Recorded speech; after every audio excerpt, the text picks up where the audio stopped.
कुरकुरीत सुंदर तयार झालेली आहे. खायला तयार करून मिरची करायची कशी करायची हे मी तुम्हाला शिकवणार आहे.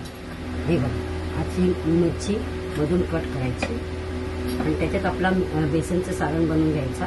त्यात बघा जिरं आणि सगळं मसाले टाकायचे, लसूण चेचून टाकायचं आणि थोडेसं मिरची लसूण अद्रक याचं पेस्ट करून टाकायचं आणि हा असा साही बनवायचा आणि ते असं त्याच्यामध्ये भरायचं.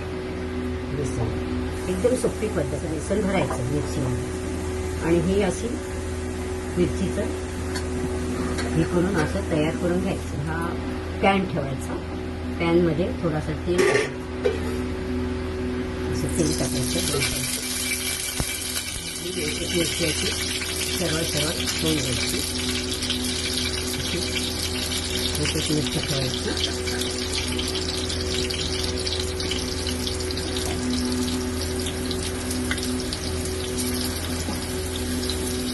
आता हे आपण ठेवलेलं आहे भिजत, त्यात थोडासा पाण्याचा चित्रा मारायचा. थोडासा पाण्याचा चित्रा मारायचा तर जरा ते करपत नाही. 5-5 मिनिटांनी बघायचं. एक पलटून घेऊया, कारण का पातीमधून पण शिजलं पाहिजे.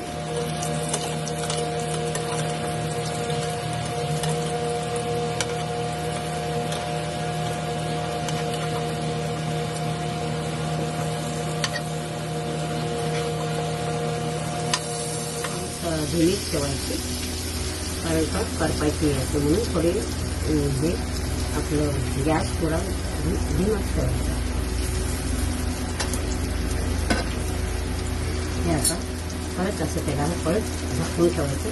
परत 5 मिनिटांनी आपण त्याला कुरकुरीत सुंदर तयार झालेली आहे. खायला तयार व्हा.